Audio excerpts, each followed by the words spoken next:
روغتیایي لوړو زده کړو په اړه د اسلامي امارت د واکمنۍ د لوړو زده کړو وزیر تازه زبردسته وینا او بهرمیشتو افغانانو په اړه دردونکی خبر. بشپړ جزئیات په ویډیو کې وګورئ. پاتمنو لیدونکو ستړي مه شئ.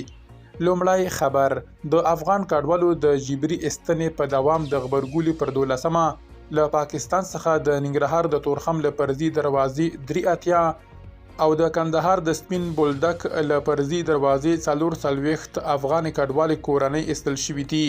همدارنګه له ایران څخه د نیمروز د ورېښمو پله له لارې 112 او د هرات د اسلام کلا له لارې 811 کډوالې کورنۍ ایستل شوي دي.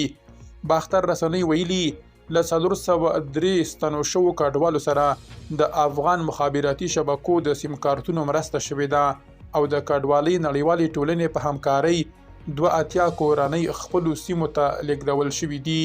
دویم خبر: د اسلامي امارت د لوړو زده کړو وزیر د کابل د طبي پوهنتون له علمي شورا څخه غوښتي چې د طبي سکتور د پیاوړتیا لپاره کار وکړي. نظام محمد ندیم ویلي یوازې امام، قاضي او مفتي نه بلکې د اقتصاد او کرنې ښوونکي هم د نبي وارثان دي.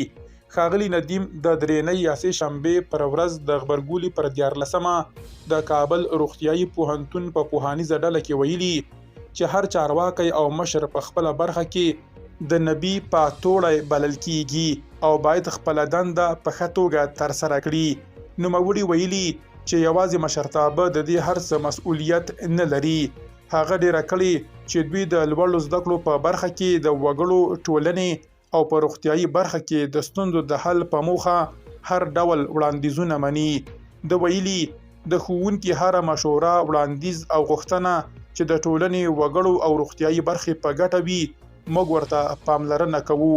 د کابل اداري وزیر په داسې مهال کې د روغتیایي برخې پر پیاوړتیا ټینګار کوي چې له تیرو څه باندې 2 کلونو راهیسې د نجونو پر وړاندې د هر ډول روغتیایي زده کړو تنبیه باندې دي او په ډیرو روغتیایي بنسټونو کې هم ښځینه روغتیا پالې نشته. درنو لیدونکو له ملګرتیا مو مننه.